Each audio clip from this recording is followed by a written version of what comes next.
اللهم صل على سيدنا محمد يا رب صل وسلم دائما أبدا على حبيبك.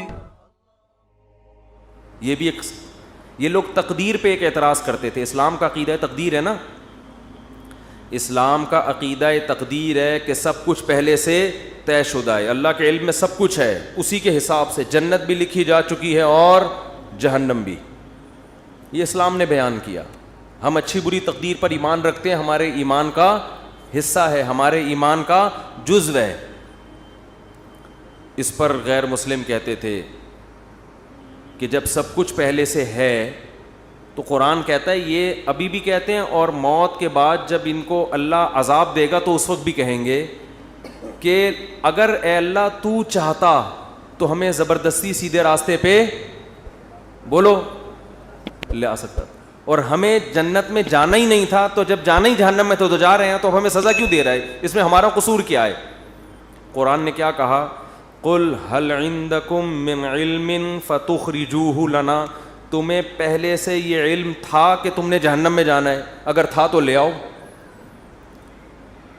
جواب سمجھ میں آیا؟ یہ جواب نہیں, یہ قرآن سوال کر رہا ہے جس کا اب تک جواب, یہ میں اس کو ذرا آسان انداز میں سمجھاتا ہوں. قرآن نے تو آسان میں, لیکن عربی میں ہے نا, تو میں اس کو اردو میں آسان انداز میں سمجھاتا ہوں.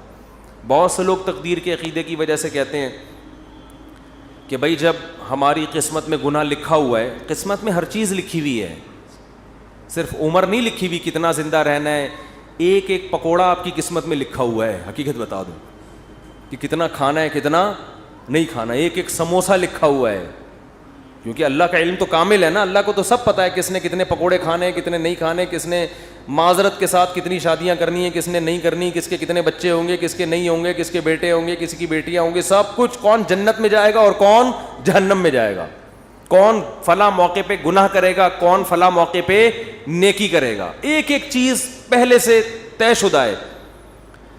یہاں لوگ سوال پوچھتے ہیں کہ جب پہلے سے طے شدہ ہے تو ہم تو اسی کے حساب سے گناہ کر رہے ہیں نا, تو ہمیں اس پہ سزا کیوں ملتی ہے؟ سمجھ میں آ رہی ہے بات کہ نہیں آ رہی ہے؟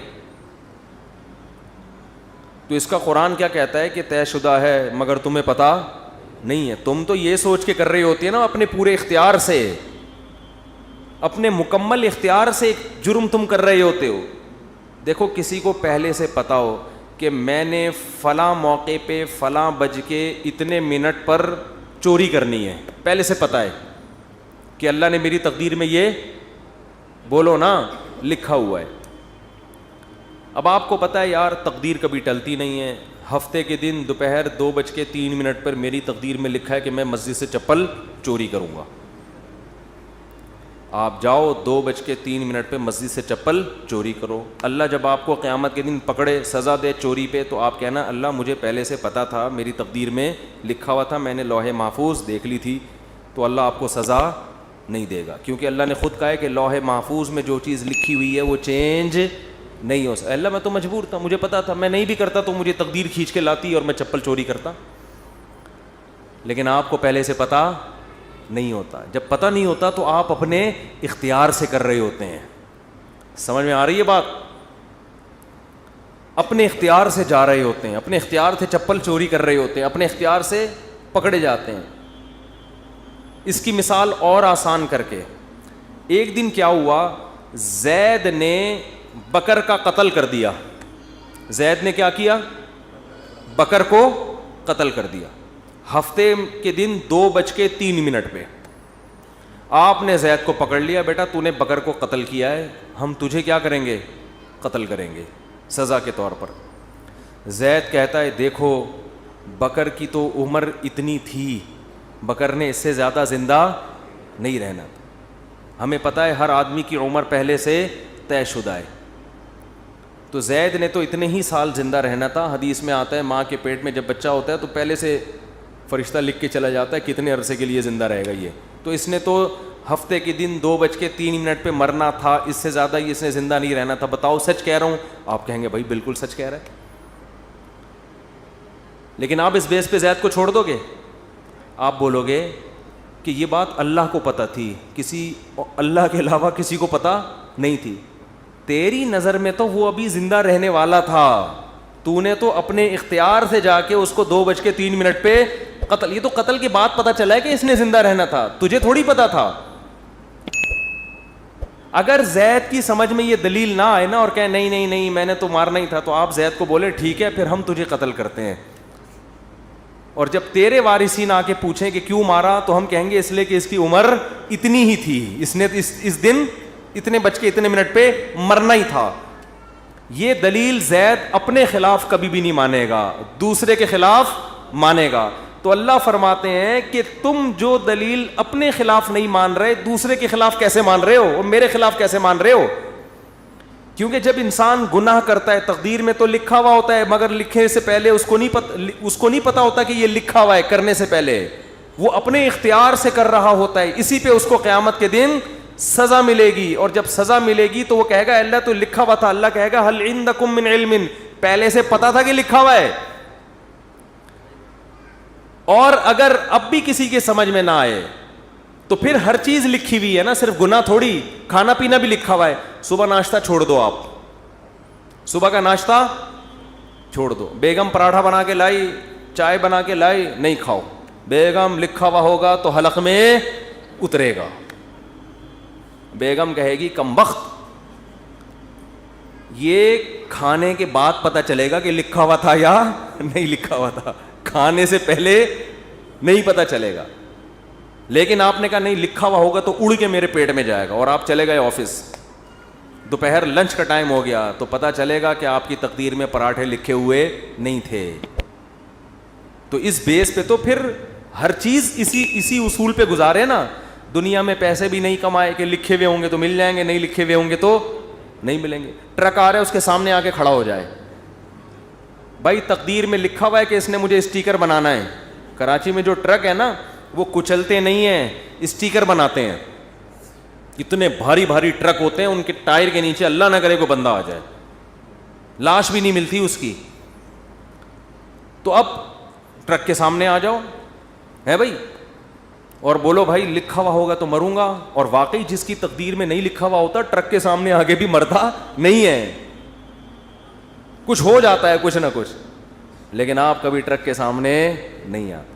تو جو آدمی زنا کر رہا ہے, یار تقدیر میں لکھا ہوا ہوگا تو بچ جاؤں گا, نہیں لکھا ہوا ہوگا تو اس کو بولو تو ٹرک کے سامنے بھی آ جا, تقدیر میں لکھا ہوا ہوگا تو مرے گا, نہیں لکھا ہوا ہوگا تو نہیں مرے گا. ہمیں پہلے کچھ نہیں پتا, اسی پر امتحان ہے, آزمائش اسی پر ہے. اللہ کو تو پتا ہے سب کچھ, ہمیں نہیں بتا. اگر ہمیں بتا دیتا پھر آزمائش ختم, پھر ہم نہ زندگی کی فکر کرتے نہ کھانے کی فکر کرتے. میں بیٹھا رہتا, بھائی بیگم مجھے آج پتہ, میں نے لوح محفوظ میں جھانک کے دیکھا ہے کہ میری تقدیر میں 4 شادیاں پراٹھوں سے زیادہ مزے کی مثال کون سی ہے؟ میری تقدیر میں یہ 4 لکھی ہوئی ہیں, مجھے رشتہ تلاش کرنے کی ضرورت نہیں ہے. اور واقعی کچھ لوگوں کی تقدیر میں لکھی ہوئی ہوتی ہیں, وہ نہیں بھی کر رہے ہوتے پھر بھی ہو جاتی. پنجاب میں ایک بہت بڑے بزرگ ہیں, نام نہیں بتاؤں گا, تو وہ 4 ہیں ان کی ماشاءاللہ. میں نے کہا بھائی یہ کیسے؟ انہوں نے کہا جو بیوہ ہوتی ہے نا محلے میں, لوگ زبردستی ان کے کھاتے میں لا کے ڈال دیتے ہیں,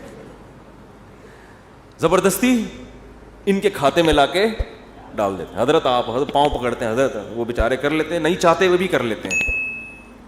تو دیکھو یہاں لوگوں کو مل نہیں رہی, اور جن کی تقدیر میں لکھی ہوئی ہے زبردستی ان کے کھاتے میں لا کے ڈالی جا رہی. تو شکر ہے 4 سے زیادہ کی اجازت نہیں ہے, ورنہ پنجاب کی ساری بیوائیں اور مطلقہ ان کے کھاتے میں. بڑے نیک ہیں وہ بزرگ, بہت نیک ہیں. تو اس لیے قرآن یہاں بھی بجائے آپ کا سوال کا جواب دینے کے نا کہ تقدیر میں لکھا ہوا ہے, قرآن آپ سے سوال کر لیتا ہے الٹا. تو یہ بھی ایک دلیل سے بات کرنے کا طریقہ ہوتا ہے کہ آپ اگلے کا سوال دینے کے بجائے آپ کہیں چل مان لیا تیری بات ٹھیک ہے, لیکن پھر ہمارا اس پہ یہ سوال ہوتا ہے, اس کا تو جواب دے. وہ قیامت تک بوکھلاتا رہتا ہے, اس کے پاس اس کا جواب نہیں ہوتا. تو ہمارا ایمان ہے, ہمارے ایمان کا حصہ ہے یہ چیز کہ ہر چیز پہلے سے طے شدہ ہے, جنتی بھی جہنمی بھی سب کچھ. کل میسر لما خلق له, حدیث میں آتا ہے کہ جس کو اللہ نے جو جہاں کے لیے بنا ہے نا اس کو ویسے اعمال کی توفیق ملتی ہے. اب ہمیں نہیں پتا ہمیں اچھے اعمال کی توفیق ملے گی یا برے اعمال کی, کر کے دیکھ لو. اگر اچھے اعمال کرنا شروع کر دو گے اس کا مطلب جنت لکھی ہوئی ہے, برے کرنا شروع کر دو اس کا مطلب جہنم لکھی ہوئی ہے. تو یہ آپ اس لحاظ سے تقدیر آپ کے ہاتھ میں ہے, کیونکہ ہمیں علم نہیں ہے. اور اللہ نے یہ قرآن میں جگہ جگہ کہہ دیا, لا یظلم ربک احدا, تیرا رب کسی پہ ظلم نہیں کرے گا. ایک آدمی جنت میں جانا چاہتا ہے, میں زبردستی اٹھا کے تقدیر کی وجہ سے جہنم میں پھینک دوں, ایسا نہیں ہوگا. اور ایک آدمی جہنم میں چھلانگ مارنے کی کوشش کر رہا ہے اور میں اس کی تقدیر میں لکھ دوں کہ یہ جنتی ہے, نہ ایسا نہیں ہوگا. تیرا رب کسی پہ ظلم نہیں کرے گا.